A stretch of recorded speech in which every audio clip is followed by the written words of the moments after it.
Mon nom est Gérard Deltel, citoyen de la Ville de Québec, grand amateur de voitures anciennes. Et voici ma voiture, la Manic GT numéro 104. Alors je vous présente cette voiture, pourquoi elle est si unique et si particulière? C'est que c'est la seule voiture de propriété canadienne qui a été faite en série au Canada. Alors oui, il y en a d'autres qui ont été faites, mais de façon artisanale. Oui, il y en a d'autres qui ont été faites, mais de propriété américaine. Mais celle-là, c'est la seule voiture faite en série de propriété canadienne. Et ça s'est fait chez nous, ici, au Québec. D'abord à Terrebonne et après ça, à Granby. Alors, juste vous raconter, cette voiture-là, c'est né en 1969 jusqu'en 1971. Ils en ont fait 160. Tout d'abord à Terrebonne, par la suite à Granby dans une usine flambant neuve. Et celle-là, c'est la numéro 104. Et comme vous voyez, le look de cette voiture-là est spécial. Parce que de l'avant, vous voyez, ça rappelle un peu les Porsche, ça rappelle un peu Lotus, ça rappelle un peu Opel. Donc, un look européen en avant. Mais si on regarde en arrière de cette voiture-là, vous remarquez l'espèce d'aile qui est prononcée sur la voie arrière, qui n'est pas sans rappeler ce qui se faisait pour les Mustangs. Et si on regarde même en arrière un petit peu plus, on rappelle également la Corvette. Donc, de façon générale, on peut dire que l'avant de la voiture est un look européen, l'arrière est un look américain et le cœur est un look québécois.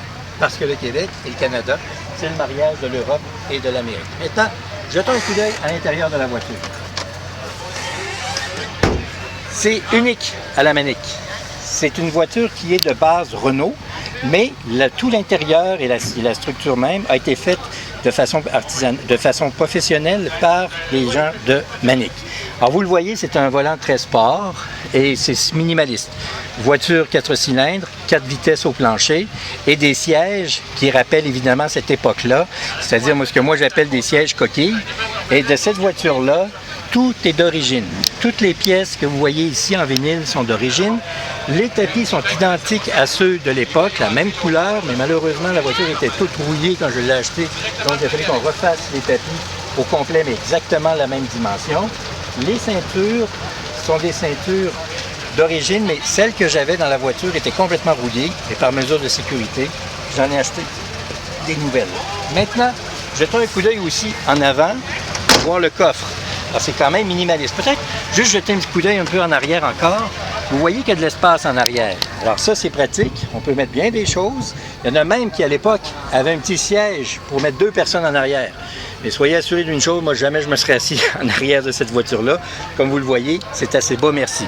Regardons en avant maintenant. Regardons le coffre. Le coffre avant.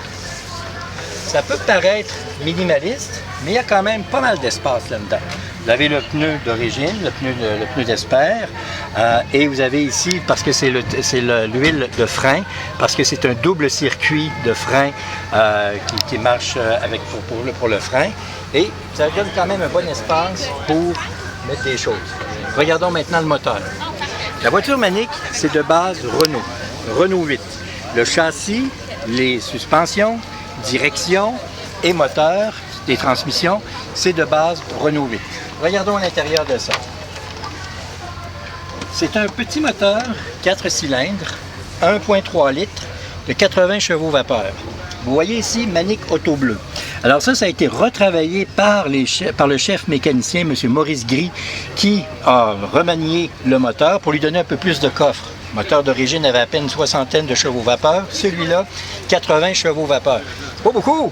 Mais comme la voiture ne pèse même pas 1300 livres, vous aurez compris que c'est suffisant pour propulser. 2 éléments intéressants à surveiller par rapport à ce moteur-là. Regardez ici, c'est quoi ça? Ça, c'est le bec verseur où on met l'essence. Très mauvaise idée, parce que quand vous mettez l'essence, le moteur, évidemment, vient de chauffer. Alors imaginez-vous quand vous mettez l'essence, et le moteur est chaud ici. Il faut faire très attention. J'ai toujours une petite guenille avec moi quand je fais ça. Deuxièmement, j'attire votre attention ici sur le radiateur, parce qu'un moteur arrière, radiateur tel que c'est, ça peut intriguer pour la sécurité et puis surtout pour refroidir la voiture. Alors, oui, en effet, c'est fragile. C'est la raison pour laquelle c'est une des grosses, sinon la seule modification majeure que j'ai faite pour ce véhicule-là.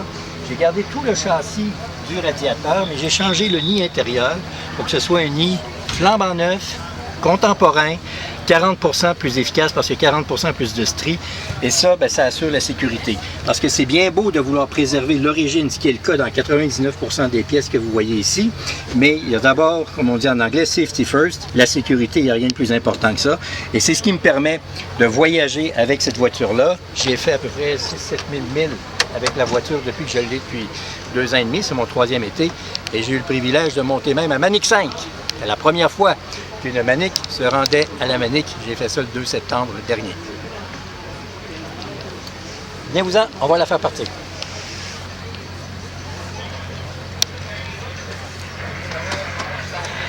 Alors, c'est la clé. C'est tout simple. Et fait intéressant, et là, je vous interpelle. Je vais faire quelque chose qui va peut-être vous surprendre. D'abord, il faut rentrer, ça prend un chausse-pied, comme vous le voyez. Mais j'ai un ami à moi qui mesure 6 pieds 2, costaud, et qui a réussi à entrer. C'est quand même pas si pire. Une fois qu'on est entré, ça se fait. Regardez ce que je vais faire. Ah ah! La clé est à gauche, comme les Porsche. Alors, ça rappelle l'aspect beaucoup plus sportif que l'on voulait. Et rappelons justement pourquoi il se fait que la clé des Porsche est à gauche. C'est pour les rallyes. On voulait gagner du temps et donc la personne pouvait à la fois partir et enclencher la vitesse. Il y en a qui disent qu'à l'époque, quand Porsche avait inventé ce concept-là après la guerre, parce qu'il n'y avait tellement pas d'argent pour construire une voiture qu'ils ont tenté de sauver des sous pour les clés qui soient plus près, donc moins de fil à prendre. Mais ça, c'est du folklore. Regardons maintenant comment ça sonne quand on fait partir la manette.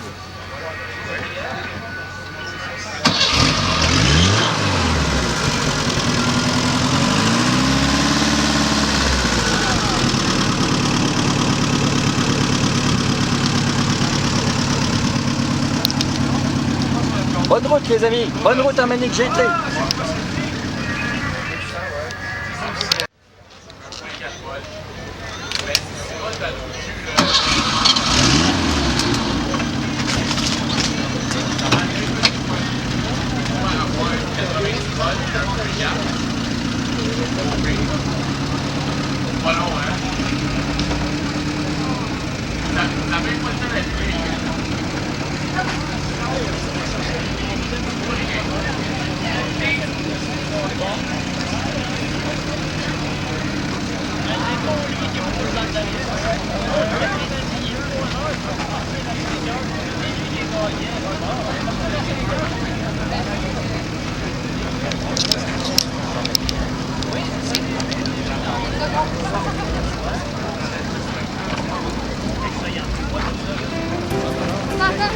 Stop.